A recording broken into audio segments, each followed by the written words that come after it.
Hi friends, welcome to my YouTube channel. So today we are going to discuss layers in OSI model. So yesterday we have discussed the OSI model, introduction part of OSI model. So today we are going to learn about layers in OSI model. So we have seen that there are 7 layers in OSI model. First one is physical layer. So, physical layer coordinate the functions required to carry a bit streams over a physical medium.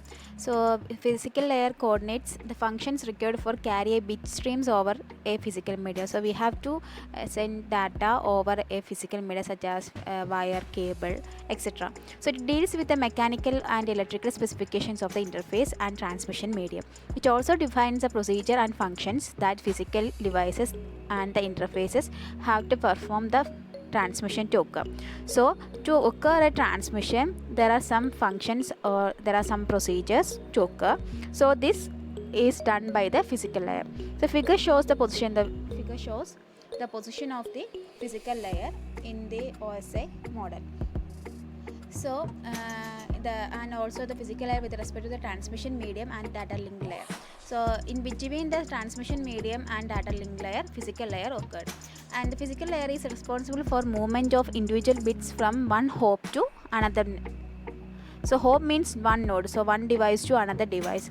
So physical layer is responsible for the movement of individual bits from one node to another. So the physical layer also concerned with the following. Physical layers have some functions. First one is physical characteristics of interface and medium, such as the physical layer defines the characteristics of the interface between the devices and the transmission medium, and also it defines the types of transmission medium. So physical layer defines the characteristics of interfaces and the type of medium that we are using. So from the figure it is clear that from the data link layer the data is coming to the physical layer, and through the transmission medium this data is gone to the data link layer of the receiver. So this is the diagram showing the relationship between data link layer and the transmission medium. The first one is we have seen physical characteristics on the interfaces of the medium, and the second one is representation of bits. The physical layer data consists of bits of streams such as zeros and ones with no interpretation. To be transmitted, bits must be coded to signal, electrical or optical. The physical layer defines the type of encoding such as how zeros and ones are changed into signals. So in physical layer these zeros and ones are changed into signals. That's happening in the physical layer. So the representation of bit is very important in physical layer. And the third one is data rate. Data rate means the transmission rate, the number of bits which send in each second is defined as data rate. So in other words, physical layer defines the duration of a bit, which is how long it lasts. So the time required to transmit a data, that means data rate. And the fourth one is synchronization of bits. The sender and receiver not only must use the same bit rate but also must be synchronized at the bit level. So the data must be synchronized at the bit level. In other words, the sender and the receiver clocks must be synchronized. The clock must be synchronized. So the fourth one is synchronization of bit. And the fifth one is line configuration. Line configuration means is concerned with the connection of devices to the media. So in a point-to-point connection or configuration, the devices must be connected through a dedicated link.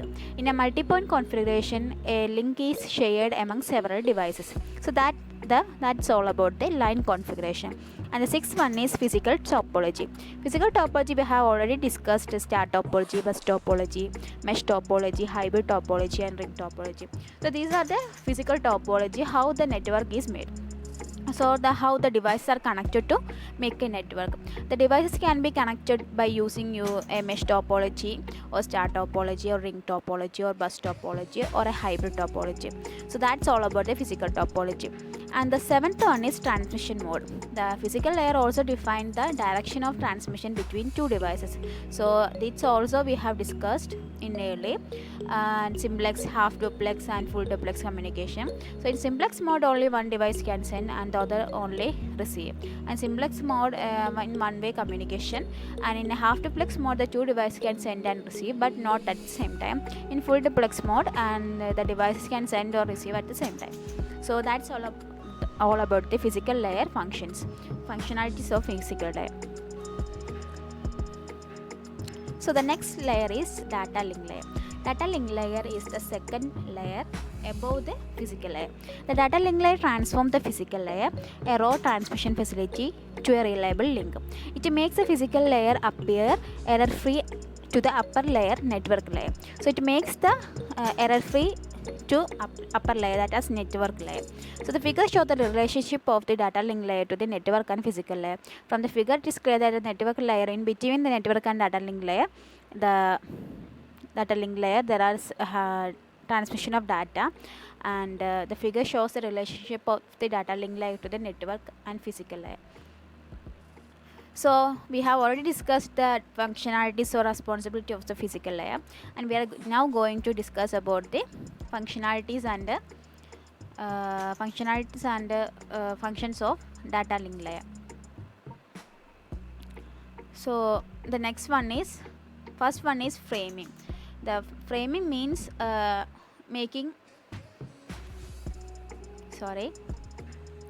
So data link layer divides the streams of bits received from the network layer into manageable data units called frames. So from the data link layer, it divides the streams of the bits from the network layer into a manageable data unit called frames. So making the bits into frames. That's the first one. And the second one is physical addressing. Physical addressing means if the frames are to be distributed to different systems on the network, the data link layer adds a header to the frame to define the sender and or receiver of the frame. So we have seen that there is a header and a tailer frame with the data. So that's addressing. The second one, addressing, physical addressing means the adding of header and tailer to the data. If the frame is intended for a system outside the sender's network, the network address is the address of the device that connects the network to the next one. So that's all about the physical addressing. The third one is flow control. Flow control means it's the rate at which the data are absorbed by the receiver is less than the rate at which the data are produced in the sender. The data link layer imposes a flow control mechanism to avoid overwhelming of the receiver. So the rate at which the data are absorbed by the receiver. So that's all about the flow control. And the fourth one is error control. The data link layer adds reliability to the physical layer by adding mechanisms to detect and retransmit damaged or lost frames. So when we are sending a data, there may be a retransmission or damage of or loss of frames. So we have to detect and retransmit the damaged or lost frame. It also uses a mechanism to recognize duplicate frames. Error control is normally achieved through the tailer added to the end of the frame. So its error control is normally achieved through a trailer added to the end of the frame. And the fifth one is access control. Access control means when two devices or two or more devices are connected to the same link, the data link layer protocols are necessary to determine which device has control over the link at any given time. So that means the access control to determine which device has the control over the link at a given time. So the figure shows the figure shows the communication at the data link layer occurs between adjacent nodes. The data to send data from A to F. So the F is not clear. So this is the F, and to send data from A to F, 3 partial deliveries are made. First, the data link layer at A sends a frame to data link layer at B. A sends a link to data link layer B, and there is a router. The intermediate system is a router.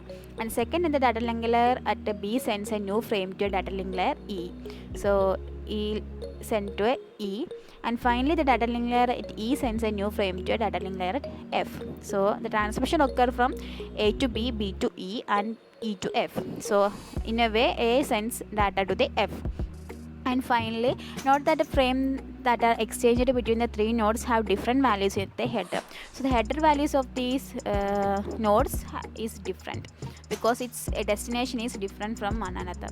So and the frame from A to B has B as a destination address and A as the source address, and frame from B to E has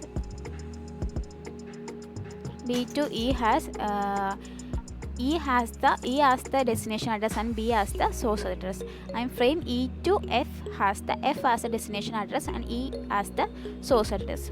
So that's the values of the trailers can also be different if error checking includes in the header of the frame. So that's all about the illustration of hop to hop delivery by the data link layer. So from A to F, the data is delivered through B and D, and the destination address and source address are different for each one. So that's all about today's class. We will discuss the remaining parts of this section in next class. So thank you for watching my video. If you like this video, please subscribe my channel, like, share and comment. Thank you.